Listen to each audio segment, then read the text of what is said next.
I wake up every single day. I am who I say I am. And I get what I get because I live in beast mode. Stop being gazelles. You're not average. You're not even good. You were born to be great. We keep it burning, baby. We keep it burning. What's going on, world? Welcome to another edition of the Secret to Success podcast. I'm your host, CJ, joined as always by the Bayesian sensation. What's going on? Mr. Carl Phillips and the hip-hop preacher. Ooh, sleep is for suckers, but I'm feeling like a lollipop. Who been up since 3 o'clock. And I'm feeling you know like what? a lollipop. You know what? Since E always makes me and Carl do the podcast at the crack of dawn, we got up at the crack of dawn this morning, but unfortunately we had to roll out and run all over these London streets. So we are just getting back to the hotel. It's about 6 o'clock at night, which, as you know, is about the time the hip-hop preacher starts winding down. So we appreciate him willing to stay up and endure through the podcast. And I think he's going to make it. If y'all, it depends on how long it lasts. with some subtle encouragement, I think he might be all right. I might need a V8. Yeah, no doubt. So we are in our hotel room just vibing. But as I told you guys before, we were going to bring you a special London, UK edition of the podcast, man, and what a week it's been so far. But before we get into that, we have our first ever guest on the podcast, who's really not a guest because I feel like he does the podcast with us every week. We just don't record it. More like family.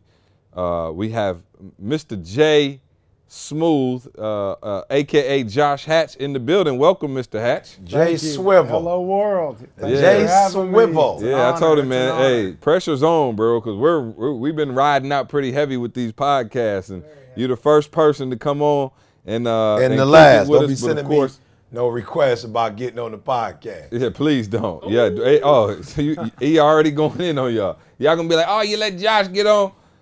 But Josh traveled out here to London with us. And, man, just, you know, incredible value added as always. And so I told him, man, you got to get on the podcast just because there's so many rich things that he brings to the table. And we'll kind of talk about Josh and, you know, the relationship that he and E, you know, started and how Josh, you know, grew the relationship with the rest of the team. But we want to go right into am I tripping or. And today I want to know, am I tripping or does London have the most well-behaved kids that y'all have ever seen in your natural life? Yeah, you're not tripping. You're not tripping at all. Yeah, you're not tripping. Seriously, no. Listen, if you're back in the States, so we come to the school, right? We did 3 schools today. We get to the school, and these kids are like what, middle school age? Yeah, I'd say 11 to 14 maybe. 11 to 14 years old, and they come in. The whole school is coming into this assembly to see E speak. They file in. I'm talking about. It was military precision. No one talking. They filled in the back rows in sequence all the way up to the very front. I'm talking about they had some babies in there too. You saying 11. I saw some 8, 9-year-olds in there. And I'm talking about they did not make a peep. I'm sitting there like, what is going on? Then the most hilarious part is the headmaster came over to me and was like, I'm so embarrassed that they were a bit rowdy. I said, rowdy? What in the? I said, let me do me a favor. If that was rowdy, come over to the stage and teach our kids how to be rowdy, because that's ridiculous. So, they were just phenomenal kids, man, and just great behavior. They were super excited to see E. E, man, I just want you to recap really quick just how your trip has been thus far, kind of, you know, what the love has been like. You got stopped on the streets, people jumping out cars, handing you letters on the street. Just going crazy, man. So tell us what it's been like this time around, our second tour in the UK. You know, man, it's surreal. You know, this is the stuff that, you know, you see happen, you know, back in the States, you know, but when you go out of the country and you're like, wow, is the reach that far? You know, is it possible, you know, that people are being inspired in the same ways, you know, in London that they are in America? So it was just, man, it was surreal. I mean, you know, I just sat back and was just like, wow, I don't believe it. Like, I don't believe the grinding, you know, the not quitting, you know, just to stand with it, you know, has gotten us to this place. So, yeah, it's an unbelievable feeling, very humbling to know that your words have literally inspired people, you know, to greatness, man. Unbelievable. Yeah, no, and I think the crazy thing for me is just seeing the growth from the last time we were here to this time. I mean, last time we had love, don't get me wrong. People came out, they supported. You know, every once in a while we'd be on the subway or, you know, on one of the big red double-decker buses, and every blue moon somebody would be like, hey, aren't you that guy from YouTube? But now, man, it's like it's hard to even walk down the street, like, you know, a couple blocks. And, you know, for me, just watching that, like, whoa, the brand is growing. I think we were here 3 years ago, and it was nowhere near this level. And now just to see the trajectory of the brand is just crazy. So, Carl, you witnessed it both times now. What's your take on it? So I just want to like especially shout out all our UK podcast listeners, man. And I say that because C and I were joking, but literally C is doing his thing, you know, trying to, like, we had the event coming out, the first event we had, and I'm telling y'all, C gets mobbed. Like, he's not even there yet, and C gets mobbed. And I got my camera, I'm running around trying to get the shot of C. And before I know it, somebody grabbed Carl my gets shoulder. mobbed. I'm like, I'm getting mobbed. And Carl they're like, taking selfies. I looked up. I said, "Oh Lord, we need a cameraman for the cameraman. It's crazy. We need a cameraman for the Crazy. cameraman. Cameraman for the cameraman. Yeah, no, Carl's famous over here. Yeah, it was famous. ridiculous. And Carl, I don't think Carl was ready for that because he was looking not at at me all. like, "See, Not what at am I all. supposed to do?" Famous. I'm like, "Take the picture, bro." Bayesian Not at sensation all. famous. I promise Oh. y'all, but I mean, at the end of the day, everybody's like, yo, the podcast, man, the value that y'all add, like the information that y'all get from week to week was amazing, man. I just want to thank you. I don't know how to do it. Can we just take a selfie real quick? I'm like, yeah, I guess. Like, I'm let's supposed do to be it. filming, but I'm Right. like, yeah. So we need a cameraman for the camera. Carl's only gonna be on camera filming, not actually using any of Man. his footage. But don't audition though. Let us call you. Don't audition for the gig. Why can't they audition, man? Come on. Don't audition for the gig. No doubt. We'll call you. We got a high standard that you got to live up to.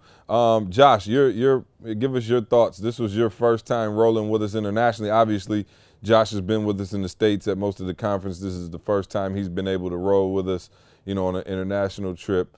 And what were your thoughts just from the time we landed in the airport to, you know, kind of where we are now?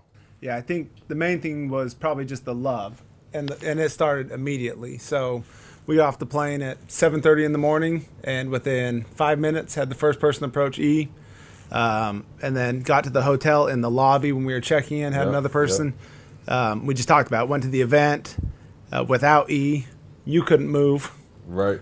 The Bayesian sensation couldn't move. The Bayesian sensation couldn't move. Yeah, and it seemed like everywhere that we went, no matter if it was for an event or somewhere else, that someone was recognizing. And it's it's the humbling part, being part of it and seeing it live is, it's always the same thing, a different story, but the same thing, which is you have impacted my life, right? Yeah. They just want to be able to say thank you. Yeah. And it's just amazing.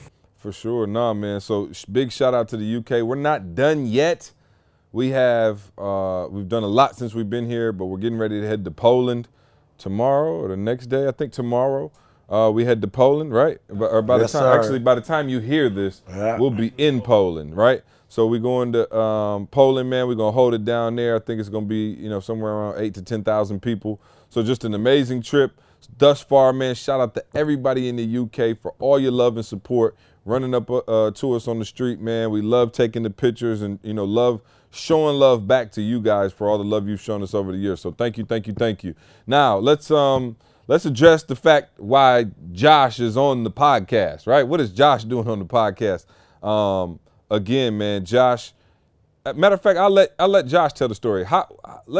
Before we get to where we are now, run it back, because Josh is one of the first people to pay E 5 figures to come in and speak at his company. And I'm grateful for that. So Josh, obviously, you know, ET has, you know, soared past that mark since then in the last few years. But talk to us about where you were and why you hired ET and how this relationship kind of came about. Yeah, you know, like many people, I was a big Eric Thomas fan, but I was a business owner. And before I had business partners, I really looked at Eric as my business partner. So I would listen to videos when I needed inspiration, hope. Every morning I listened to a different video. It didn't matter, just the voice was a voice of, okay, we're gonna build this. And so we were fortunate enough to build a company and have that company that was acquired, and I was at my next company, and it was always a dream to bring in Eric. And so made the phone call, just like everybody does, and said, well, we have to get Eric here. And when they said the price, I said, done. Right. I didn't want the phone to hang up. Yeah, I'm still hurt about that. Yeah, Every time Josh says that story, I'm like, wow, we should have I- shot way higher. I just took a few dollars and put it back in my back. Put the money right in my back pocket. Yeah. You know, kept the extra. Yeah. Okay. And, I guess I'll keep this at the 10 grand I thought it was gonna cost. Yeah. Yeah. So Eric came down, and it was a special moment. Looking at it now, what, Eric, 3-4 years? Yes, sir. Yeah. So it's been a while now. Yes, sir. Special year or a special moment because we had Eric come and speak to the company, which was important. And there's kind of some build up to how he got there that we can get into in a minute. You and I talked about that. That I almost had Eric at my house. Right. The company wanted to reschedule, and I said, well, we're not rescheduling. We committed to the guy. And I said, so I'll hold it in my living room. Right. And we're going to speak to whoever wants to come. But he spoke, but we also had the pleasure of having the first lady down there. Yeah, of came, course. And Dee Yeah, came. which was Dee. great. Yeah. And I was able to go to Eric spoke, and as Eric always does, he put in extra time, so he came back to the office with me and toured around the office, and we spent some time having great conversations. We went to lunch, and then we separated for a few hours and got back together, and we did dinner all over again. And there was just an instant bond of just a great guy. And so a couple of weeks went by, and I sent Eric a text, said, E, can I help you with anything with the brand? He said, yeah, logo. Can you help me with the logo? Yeah. So we went to work on the logo and shot back, 15, 20 different designs. And the second we shot back this one, I got a text immediately that said, that's the one. That's the one, done. Josh. Yeah. Immediately. So the Grind Gear logo, you all see it with the outstretched arms, right? And E, with the Thank God It's Monday Thank pose. God it's Monday. This is the guy who was responsible for that, man. So we're forever grateful for that. And great story. And before we kind of catch him all the way up, let's rewind back, Josh. Obviously I know the story, but I think it's a great life story, and I would love for our podcast listeners to hear it. You started actually with, because we talk on the podcast, Josh, as you know, you listen to the podcast, we talk a lot about team and synergy and trust and building relationships and all of these things. And you actually had that, were doing very well, and then pretty much the bottom fell out. And so kind of walk us through, what happened with you. For those of you who don't know, Josh is 6'8", he played basketball, he was going to the NBA, so he says, but he got hurt. Right, he hurt his foot. I take his word for it. Apparently, he said he was going to the league. I don't know about that. I can neither confirm nor deny. I was going to the rec league. Okay, the rec league. Okay, the rec league. The league. You didn't clarify which league. I thought you meant NBA. Yep, the rec league. But you actually started along that path of business, and I want you guys to hear this story because Josh is a close business partner and advisor and a mentor for me and E and Carl, and he kind of shows us the ropes, and he's been through so much in business. But talk to the people about, you actually started the company, you were starting to live the dream, and everything was going well, and then kind of walk us through what ended up happening and kind of how you had to reboot from the ground up. Yeah, it was when I was 23, 24 years old, had a company, it took off. It was a sales company. We were doing very well for ourselves. I was married. Just had my second child, so my second child was about, I think, 6 or 8 months old, and we were doing really well. We'd built a company, and we were working with people from many different states, even western part of Canada. And again, I was at that time 27, 28, really thinking, hey, my life is mapped out.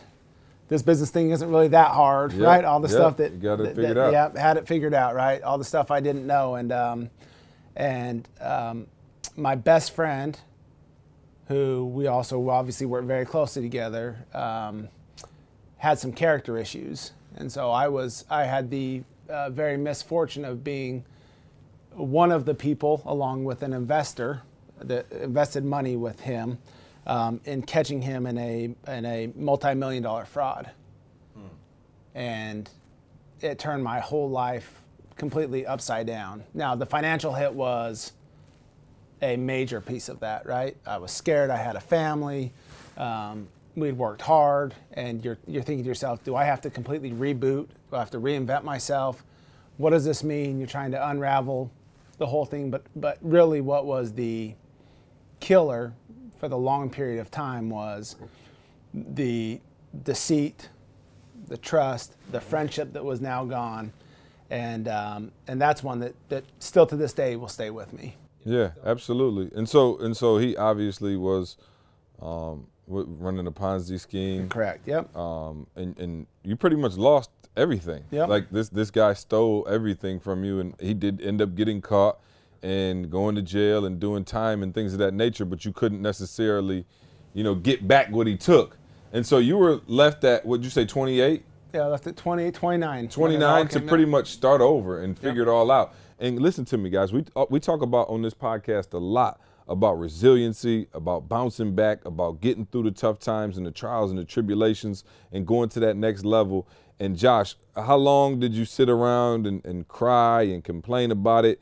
Everything you worked for, you probably thought you would retire with this company, I'm assuming, and be set for life. My life, it'd be very similar to you with the ETA, right? You're thinking, okay, this is what's going to go on forever. Right. This is what we're doing. We're just going to keep building and growing, and we're having a good time. And I work with people I trust and people I love, and we're just going to go and do this thing till the wheels fall off. Yeah, right? absolutely. Yeah, no, 1,000%. And that's when when you said that to me, I think that's what hit me when you said, imagine you and E.T. right now, and you and Carl found out E.T. was stealing all the money. Ooh, can y'all use somebody other than E.T.? Nothing left. Well, this was kind of like Josh's mentor. He was older than Josh, so unfortunately, by your age, you've been guilty by your age. We'll refer to him as ED. Right. Okay, yeah, thanks. ED. ED. I like ED. erectile dysfunction. There you go. I like that, though. I like that. Better, way better. Right, and so Character dysfunction. Yeah, so he actually took this, and you're 29 years old, and you got to start over. Yeah. So to answer your question, it was a very important phone call that I had with my mother. My mother's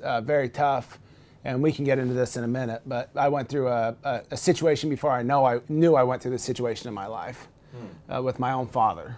So my own father went to prison when I was very little. So basically was gone my entire childhood. How old were you? For white collar, 4 years old. So, and 4 to 11. What kind of crime? White collar. Yeah, white collar crime. And you told me something last night that shook me up, actually. So listen, if you're listening, I just want to paint the picture. So when Josh was 4, his dad gets convicted of white collar crime and goes to jail. He starts a company with a close, you said best friend? Best friend. Best friend and close mentor kind of guy. And he also steals money and goes to prison. And you told me last night something that was kind of eerie. Do you remember what you told me? Yeah, but the crime and even more eerily, the dollar amounts were within $100,000 of each other. The actual crime that they were convicted of Correct. and the dollar amount Correct. were very close and very similar. Yeah. So you had experienced these two, obviously, life-changing, momentum-changing things. What did you do? You're 29, you got nothing. You got a family, you got 2 kids, you got a wife who's looking at you probably like, hey, what's going on? What do we do now? You're angry, you're bitter, you're frustrated. What do you do? Yeah, I made a call to my mom, and I asked her that same question, right? What do I do, Mom? And I was having my own little pity party for a minute. She said, I'll tell you what you do. You eat, you sleep, and you wake up and you take care of your family. She said you get back to work. Right. And from a mom that was left with 3 small children, no college degree, and a husband that just got caught in a fraud and was left to pick up the pieces. Wow. How do you tell her you're having a bad day? Right. If anyone can relate to you at that moment, Right. it's her. And so that's what I did. As hard as it was, I ate, which was hard to do. Anyone that's been in a hard time in life, whether it's a death or business or anything in their life, it's hard to do that. It's hard to sleep. But I realized in life, it was a really pivotal point in my life. I realized the mail gets delivered on Monday. Yeah. School starts on Monday. Yep. The mortgage comes on the 15th. Nothing changes, and it doesn't matter what your story is. Wow. You have responsibility. And I made a commitment very early in my life that my kids would never have to wonder why their father let them down. So my kids will never, ever go through that. And so when you talk about your why and why you do things, mine's very simple. And it goes all the way back to what happened to me at a young age that I don't ever want my children to feel that. So why E says, I want to give my kids a better life. I want to shield my kids from that sort of pain. So from a business standpoint, we just got back to work. We looked around, we said, what do we do? There were some friendships lost in the moment, new relationships built, a lot of great people that you still have friendships with, and we just got after it. And we just went to work again, and we started to think, okay, so what do we go do now? Right, and that ended up being what? You actually went and tangibly, some of the people who were with you at the previous, spot, you kind of talked to them, rallied them up, and what did you go do? We went and started a company, a home security company. We had no experience in that space. We didn't know. So when people say, I want to get in this industry, but I don't know anything about it, I'm a firm believer that you'll never learn anything about it until you start doing that industry. Right. You can read all the case studies, and it's important to get mentors. It's important to have business plans. But you wouldn't even know what questions to ask a mentor, right? Unless you got going. Exactly. So a mentor is pointless unless you were going. Right. Because then you can actually get in there, figure out some things, fail a couple times, and then you have right questions to ask. Exactly. Have the right questions to ask. So you got in there, and I mean literally in the security system. Like, what did you do? Did you buy? Seriously, I want to know tangibly. Yeah, like I said, what's step one? So we're about to start a security company. Right. Like, what does that look like? Okay, what do you do? Yep. Called around, found a financing house, a place where what we do with contracts or security systems once we sell them. Call vendors. So you start calling vendors. You start looking at other companies and saying, okay, so what are they doing? What vendors are they using? What products are they using? Do we want to use the same thing, something different? What markets look good? And you just start really just looking through the space. And what I knew was that we had a team of people that could get the job done. And we've always had great people. And I've been very fortunate in my life. I'm on this podcast saying, Josh, but there are many people that broke their backs for me to be able to talk about it. Yeah. So we had great people, and each step of the way added great people and lost a lot of people. That's the other thing that stops, I think, a lot of entrepreneurs in their tracks is they're not ready for the emotional losses that they're going to have, the personal losses that they're going to have. And when it happens, it hurts them more than it discomforts them more than actually the financial losses or how long it takes them to get going. They weren't prepared for the journey. So I was going to, kind of a two-part question, but number one, why security? And then kind of like a beat of that, was there a specific gap that you saw that led you there, Yeah, no, great question. So security there were some other companies that had popped up in the last 5 years before we got into it that had really been able to get scale quickly. And we knew some of the people at those companies, not as peers, but we knew of them. And so I was looking at that time, you just heard what happened. I was looking for something that was decently low cost of capital to enter the space.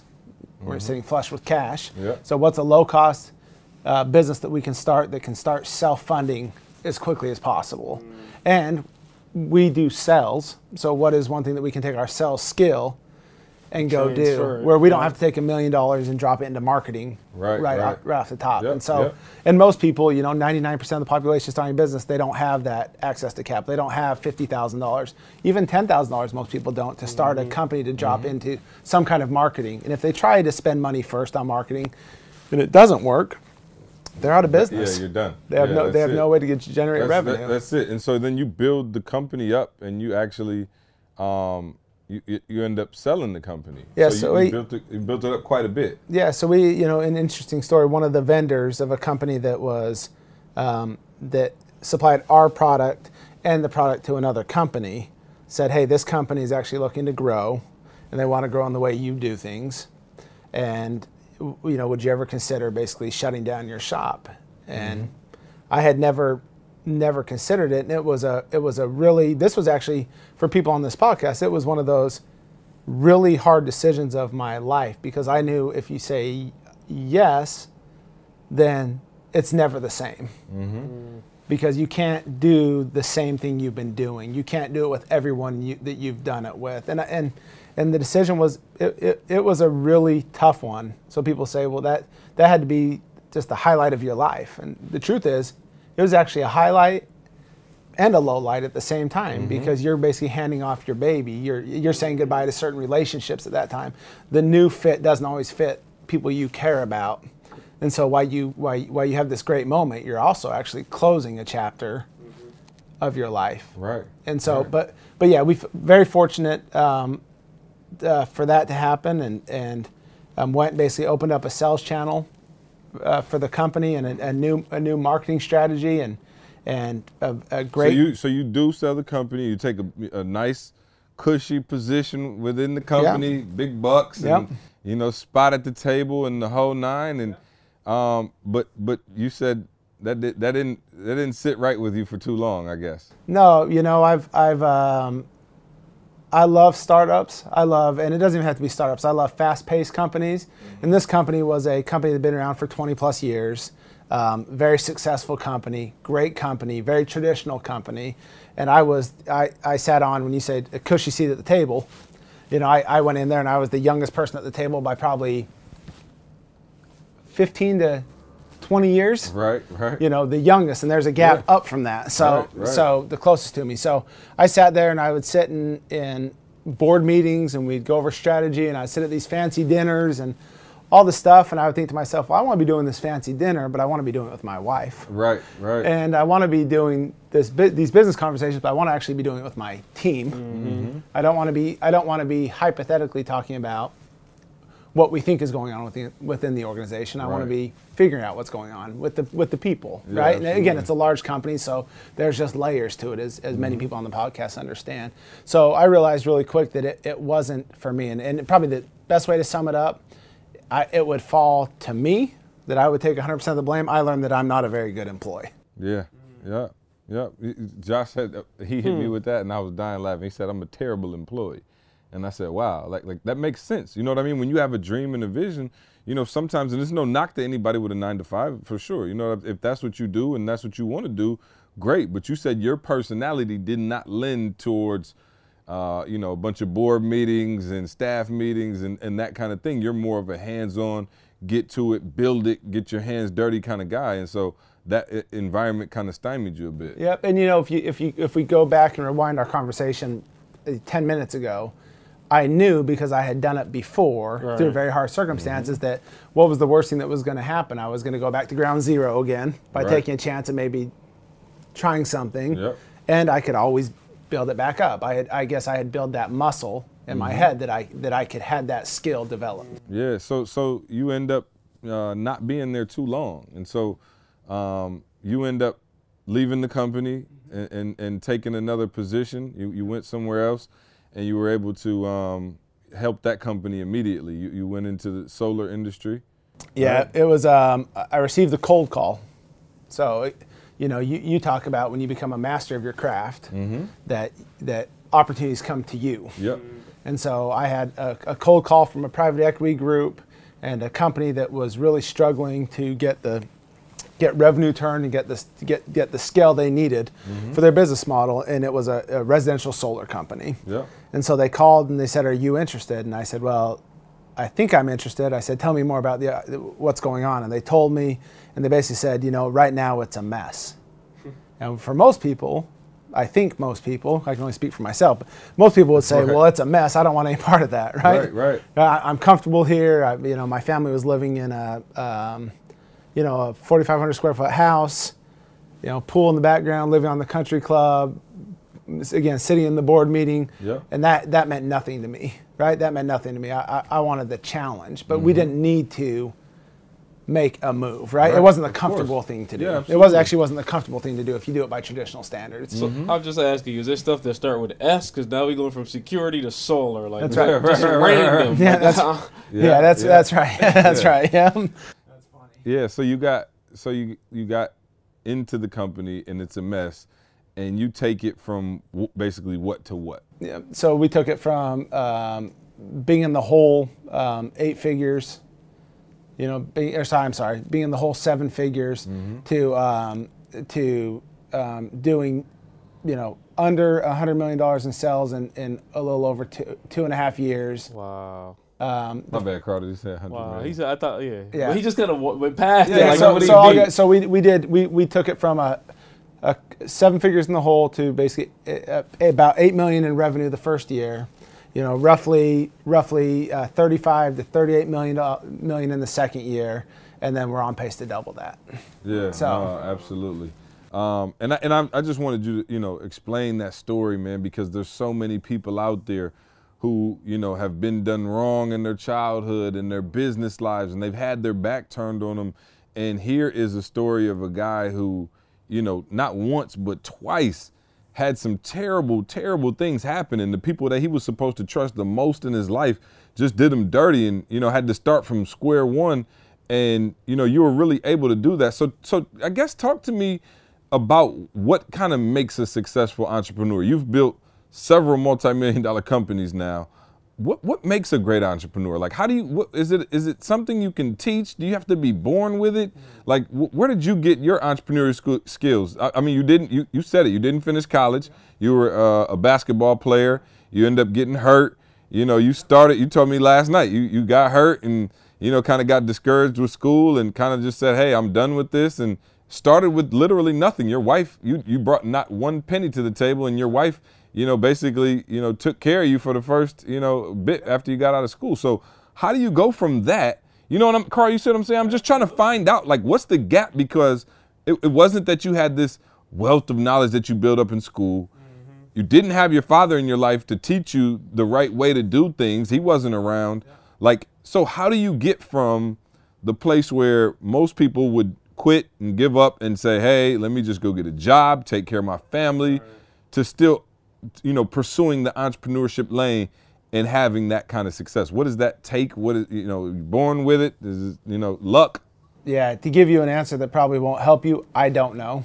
I really don't know what makes a great entrepreneur, because I believe there's different personalities that make great entrepreneurs. I believe all entrepreneurs have to have probably an unhealthy dose of self-confidence. I believe genetically, this might sound a little bit crazy to the listeners, but genetically I believe I have my mom's genes. My mom's an entrepreneur, and I have that spirit. And I know that I've been blessed with a spirit of vision to see things that other people can't, and then also with the ability to make those things happen. And I had a conversation with Carl earlier today, and I told him, you know, I said the interesting thing is he made the comment just barely about security and solar, but the truth is it doesn't matter to me the product. My product is people. So explain that. So I'll lead you into it, Josh, because if you paid attention, if you guys are listening, Josh kept saying we. So you got to it before, but I wanted to ask you the question of who was in this process with you. That's what I wanted to ask. So you could kind of transfer into that. Yeah, there were people that had, you know, first and foremost, my wife. I can tell you that if you're going to be an entrepreneur, probably the most important decision that you're going to make if you decide to settle down is who you settle down with, because it's not going to be a traditional life. Yeah. Hey man, this is the regular podcast, not thank God I'm married. Yeah, Josh trying to jump on a different podcast. But it's not going to be a traditional life. So how you raise your kids, the times, everything. So you have to have that in place, and then you have to have people that are willing to do the work. You know, one thing that I always say to especially the sales team, the marketing teams in my companies is, I'm not doing the heavy lifting. At this point in time, I'm not doing the heavy lifting. So the sales team is the one that's out there creating the revenue, building the customer experience, and making sure that everything is going well. So my job is to make sure my customer is my employees. Right, right. So if they're happy, healthy, and whole, then that experience goes out and makes the customer's experience happy, healthy, and whole.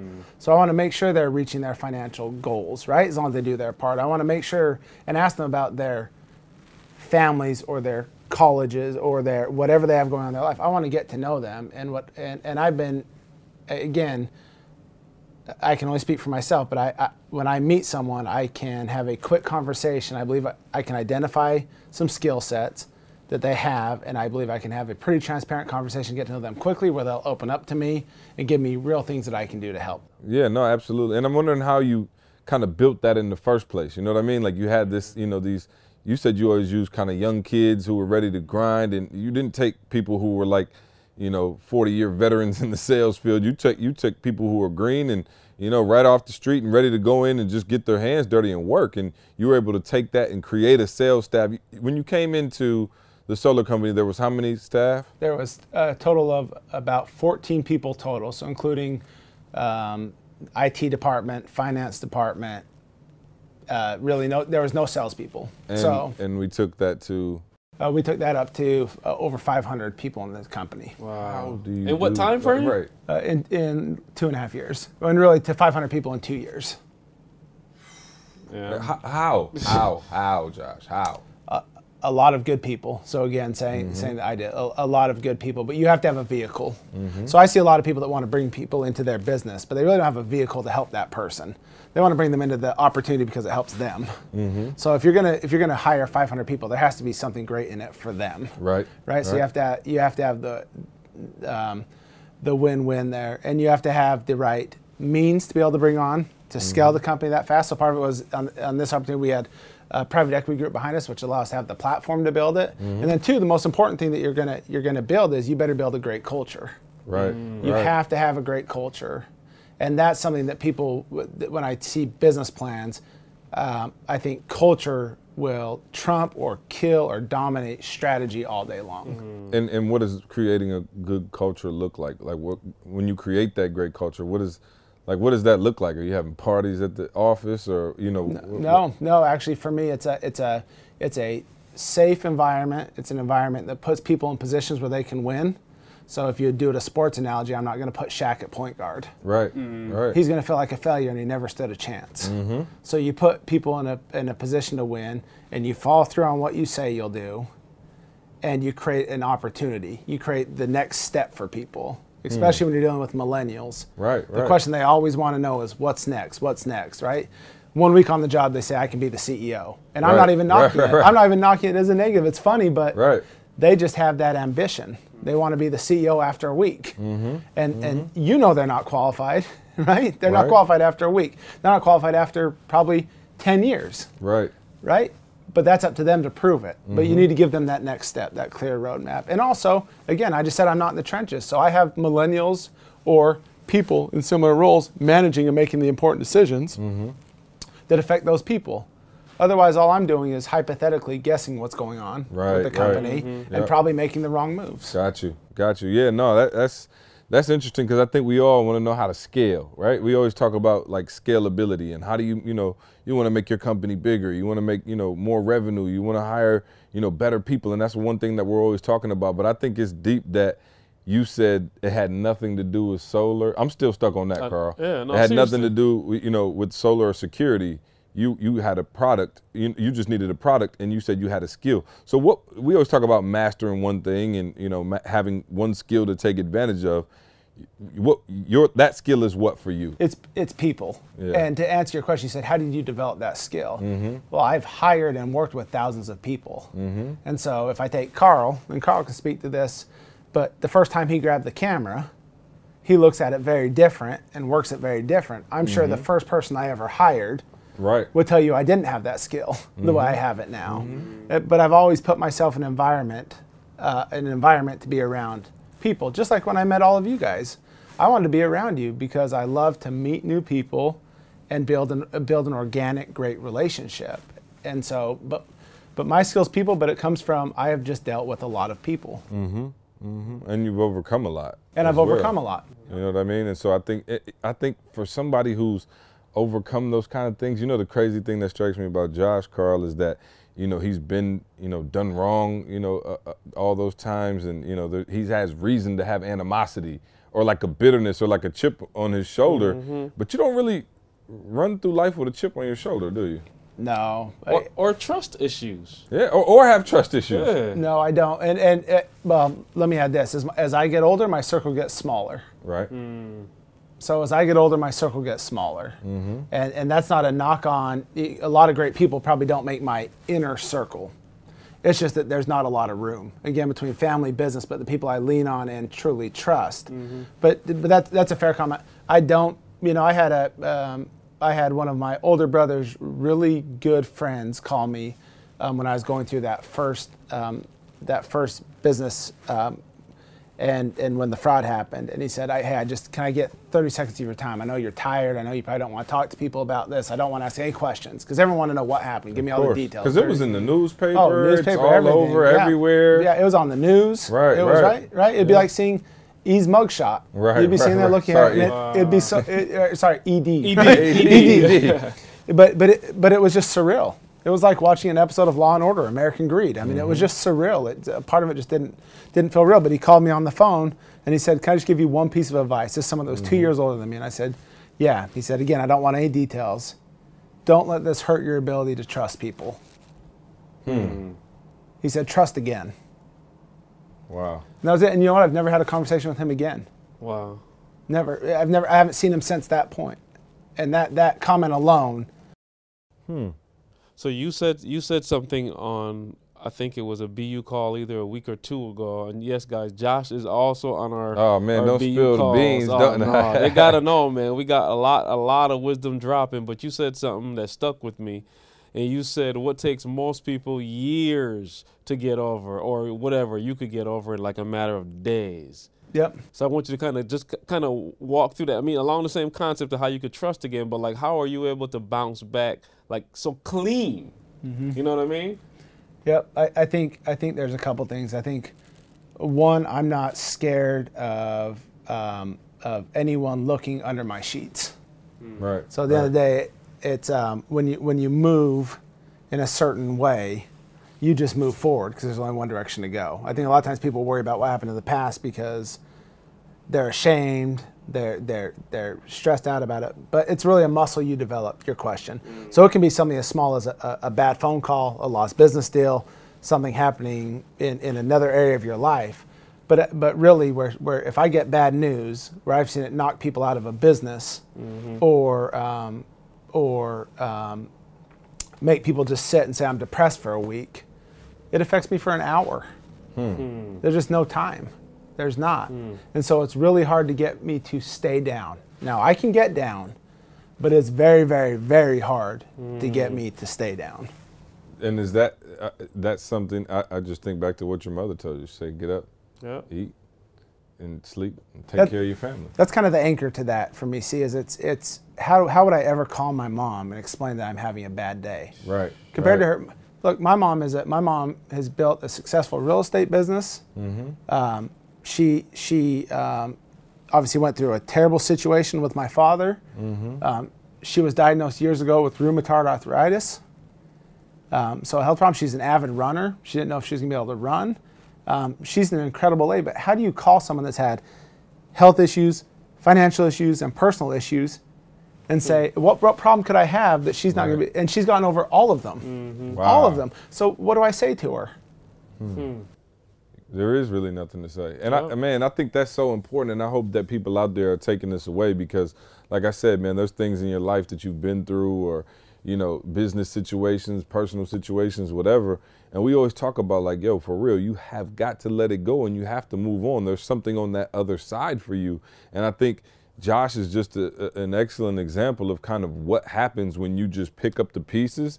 You know, you cry your tear and you get over it and you go forward and you see what happens now. And, you know, I'm so honored to have Josh on the podcast, man, just because I see how he operates, you know, just with a genuine spirit and a love and, you know, his family. I tell everybody, like, if my kids can be half what Josh's kids are, I told Josh man, he could adopt my kids. Yeah, seriously. Just give them back to me in 5 years after you get done with them. Thank you. But no, Hudson and Bear, Berkeley, just, you know, outstanding kids. Be watching out for his kids, man. His daughter's a swimmer and his son is a golf addict, fanatic. And I promise you, this kid is unbelievable. Like if you saw his son, matter of fact, give us the Instagram really quick because Josh puts all his family videos up there. But what's the Instagram? I want you to go look at Josh's son's golf swing. I promise y'all, he is the next Tiger Woods, whatever, Rory McIlroy, whatever. He's 7 years old. He literally swings the club like he's on the PGA Tour. I mean, he's parring holes. He's winning international tournaments against kids from Czechoslovakia and Beijing and just all over the place.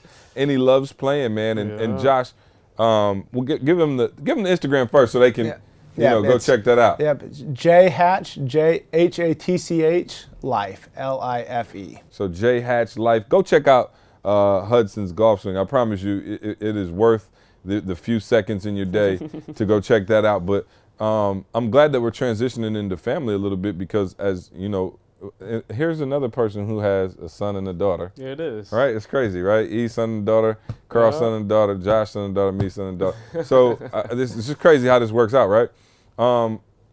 Okay, so we know now, Josh, you've had this incredible success as a businessman. You know, you've crushed it. You know, you've built up several successful businesses as an entrepreneur. But I look at you and your family and your home life, and you know, you've been able to balance that in such a way that I think is remarkable, because you know, you hear so many times about guys who and ladies who spend so much time in their career and dedicate and master and guru, and E says wake up at 3 and they go hard, and then something ends up falling off, right? Usually you think about the guy who's going that hard, maybe him and his wife aren't on one accord. Maybe he travels too much and he's not necessarily the father that he should be or could be. And I look at you as an ultimate example of somebody who's been at the highest level of business and is still at the highest level of family. And walk us through how you're able to balance that, because I think that's a question, Carl, that we always get when we're out. People want to know, oh, how do I balance this, and how do I, you know, I'm trying to grind, but I got my girl, I'm trying to grind, but I got my kids. How were you able to pull off those two amazing feats at such a high level? Yeah, so we'll jump back to ET, not ED. But right. ET, so, yeah. That's right. So back, just like ET, so my wife and I grew up together. When I say that, as we went from kids, high school, sweethearts, to adults together. So we grew as one. Every struggle I've been through in my life, I've had Heather by my side. And so that has created an insanely strong bond and a way for us to know how both of us operate. And so whenever we have a business, when we're making a business decision, her actual first question to me is, does it make you happy? You know, I've built enough credit in the trust account as a couple that the question now is, hey, is this going to make us, our family, happy?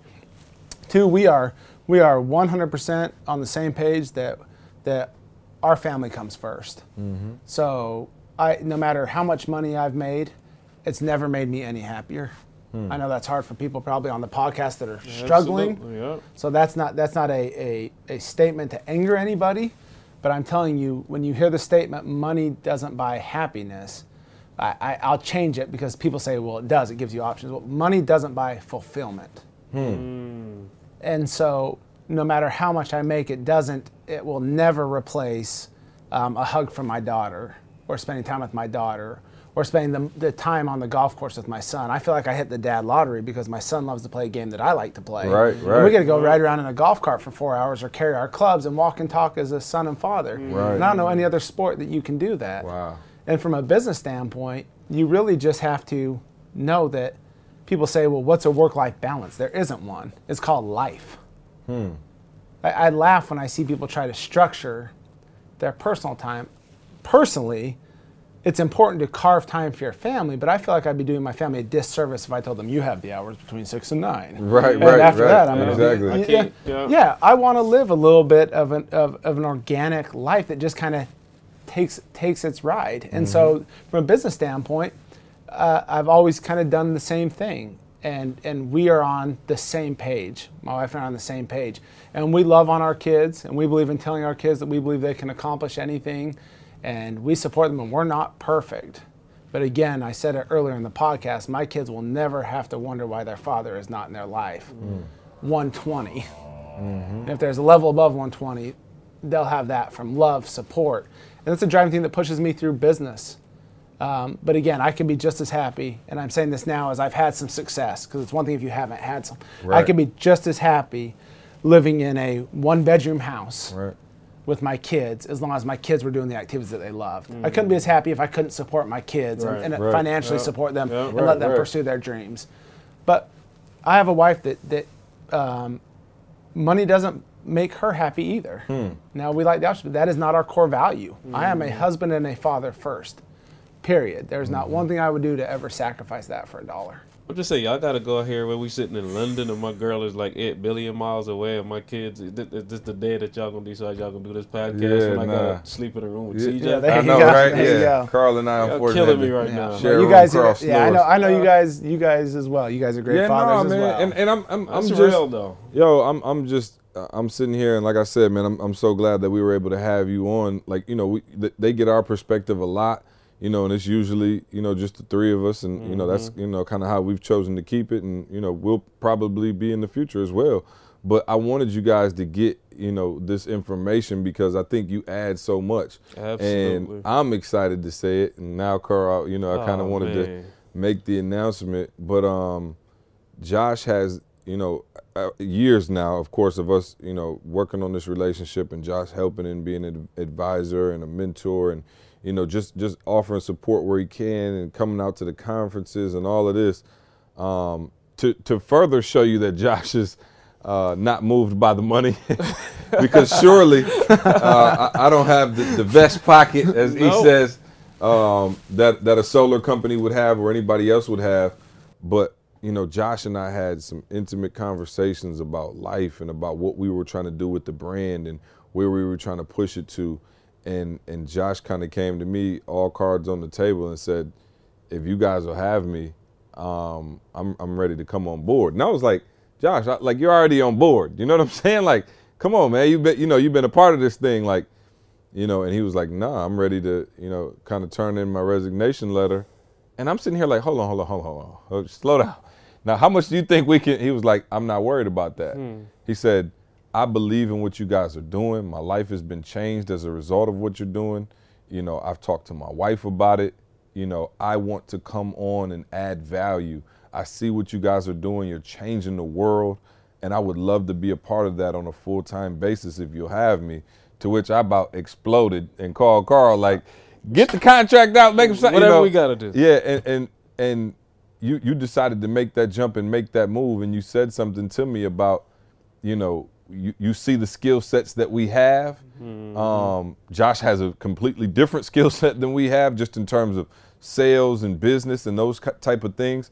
And you thought, which it means the world to me, and I'm, you know, I don't want to get choked up, but it means the world to me that you would take a shot on us when, you know, we're doing well, but we don't have the resources of $100 million company to say, yo, I believe in what y'all doing. I love you guys like brothers, and I want to be a part of this movement.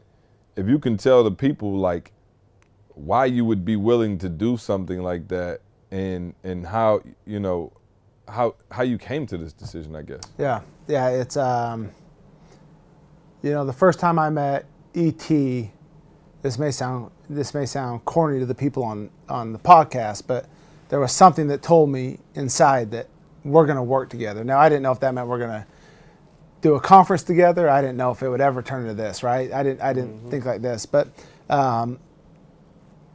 you know, the bottom line is what you guys have built with the company is incredible. And I say built as a company, it's a movement. So it's incredible. But who you three are, and other people that aren't on this call that are part of the ETA team, to me became family. And I had a lot of nights where I thought about it, and I knew I could help. And I believe I had helped over the years when asked. Yeah. But I knew that together we could do something even more special, because there was a gap that I felt like I could fill. And I thought to myself, and it came as simple as this, I thought, how can you change the world part-time? How can you change the world part-time? This cause is too big. It's too important to give it part-time attention. And the last thing on my mind, and I don't have all the money in the world, so I'm not retired. I'm not, this isn't a give back. This is a passion, but I love what the brand represents. I love each and every one of you as individuals. I love where it's headed. Being on this trip has been absolutely incredible, to sit in London and watch it again. I don't know how many conferences I've been to, but to see just internationally the love and respect. And when I talked to, again, my wife, it was a quick conversation. I know that sounds That's crazy. what bugged me out. Does it make you happy? Yeah, she said, babe, at this point of our life, I think it's about happiness. And I want to make this clear to everybody. Has nothing to do with how many zeros we have in our bank account. We are now in our mid-30s, and we have done enough to know what makes us happy and what doesn't. And there have been times that making more money has not made us happier. And Say that again, please. There are times that making more money has not made us happier. It's actually had the almost reverse effect, because money is a terrible anchor. You can always chase more of it.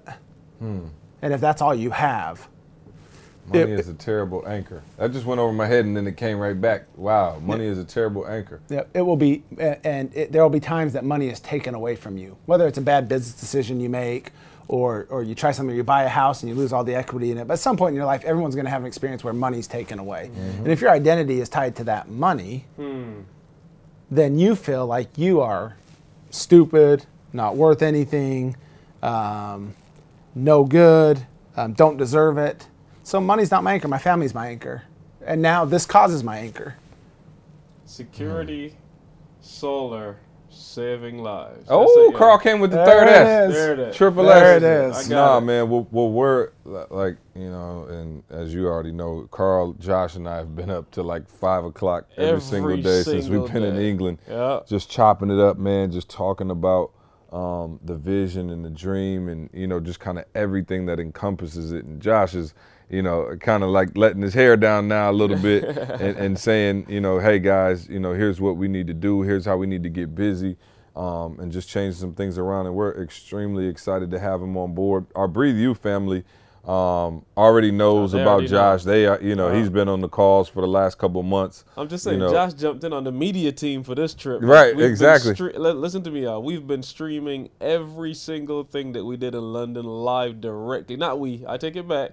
Josh has been single-handedly right. Josh has got the phone out. Everything that we've done here directly into our private group for BU, man. And I mean, I appreciate it.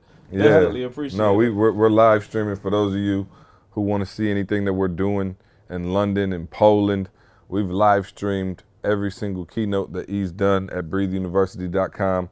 Again, all of our Breathe You family is familiar with Josh and his story and kind of, you know, where he came from, and now we're kind of letting the world know about it as we continue to take what we do to a whole nother level, and the value that Josh is going to add over the next, you know, couple days, months, years is just going to be incredible. And I'm going to say it right now, I hope that this is your last stop. Oh, absolutely. You know? Me as well. I'll say this, you know, this is... No, we'll do everything in our power to make sure this is your last stop. And it's just it's a blessing, man. It truly is a blessing to have you on. Like I said, you're like a brother, you know, a 6'8" white brother, but a brother nonetheless. You know, and it's just, you know, amazing to have you on the team, man. And hopefully everybody who's out there listening gets a chance to know you the way we know you, and the value that you're going to add. And let me just say one more thing. I think the other practical reason it's important to have Josh on here is because as we travel, right, we've noticed that a lot of people look to ET for the character side. Yeah. Right? Like that's what you guys come to ET for. You watch TGIM, you watch Thank God I'm Married, you watch all of these things, and you watch E to get your character right. And then many of you have been commenting saying that we watch ET to get our character right, and we go over here and we spend money on training and things of that nature, and the people do not look out for you. Like, I'm just being real. We go to sessions and people are like, hey, I spent $20,000 last year on personal development. I got more in this session with CJ, Josh, and ET than I've ever gotten in my life. And I'll be honest, it was time for me to say, hey, we don't have this skill set. This is the conversation I had with Josh. A lot of people are in the sales and the business building arena. You guys know I do branding and entrepreneurship, but the actual hardcore business building and sales and customer relations and those things, I don't have those skills. And so we've never been able to bring that to you at a high level. So you've come to us for the character stuff and then you went elsewhere and you've gotten beat. I'm excited to say that now we are finally going to have somebody, and that's why I wanted Josh to kind of tell you who he was and what he does. Go look up some of these guys who are telling people how to increase sales and make money. You can't even find out what they did. You can't even find out how they made their money. Like, you can go Google Josh and find out how he made his money. He just told you from the ground up how he was able to, you know, propel himself into a self-made millionaire. And you go to a lot of these guys and they don't give you the truth, and they, you know, they're wishy-washy about it. And I said, finally, we have a guy who is trustworthy, who aligns himself perfectly with our brand, our beliefs, our values. Go to Josh's Instagram and go look 10 years ago when he first started it. He is who he says he is, and that's why I'm so excited to have him as a part of what we're doing, because he is somebody who I feel comfortable with saying, hey, you need this particular specialized. He's already calling people MBU. Yep. Josh is taking personal phone calls and just, he was like, I'm not waiting for you guys to say I'm officially a part of some ceremony. He's like, people on BU are like, hey, I got a problem with this issue. My sales team is this. And Josh is on the phone with them right now. And so, listen, man, I just thank you from the bottom of my heart. I'm super pumped up about everything we're going to do in ETA and breatheuniversity.com. Everything we do, man, I'm super pumped. I thank you for sharing your information today. And because ET had to run out and do a quick interview, I think I'm going to let Josh give us our nugget of the day. Usually this spot is reserved for ET, my man. Honored. So Wow, since honored. the people have heard from you today, Yes, sir. we'll go ET's nugget of the day. Let's see, announcements, Carl. October the 15th. Yep. We're in Dallas. We'll be back in the States. We're going to be in Dallas as our next stop in the United States. So come out to Dallas. Go to etinspires.com/events. We'll see you in Dallas really soon. Josh will be there.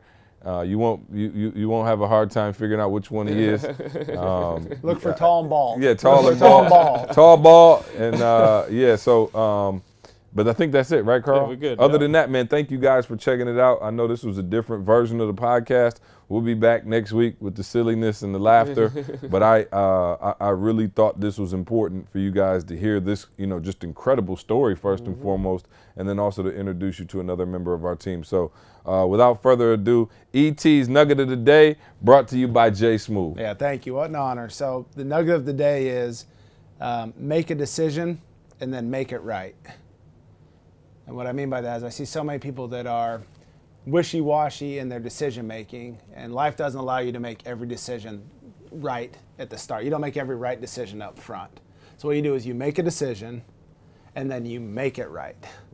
And so people get stuck by paralysis by analysis, trying to make decisions. It's not how the world works. You make your decisions first. I've made a decision to join the ETA and be part of this family, and we will go and make this decision right. There's no other choice. Man, powerful words. ET, you might be out of job next That's week. it. Listen, man, we thank you guys for listening. As always, go write us that review on iTunes. Carl, the Bayesian Sensation, Josh, J Smooth, CJ, we out of here. We'll see you next week. I want you to focus on here right now. Don't you worry about when you get home. You concentrate on this opportunity. You don't worry about tomorrow. You concentrate.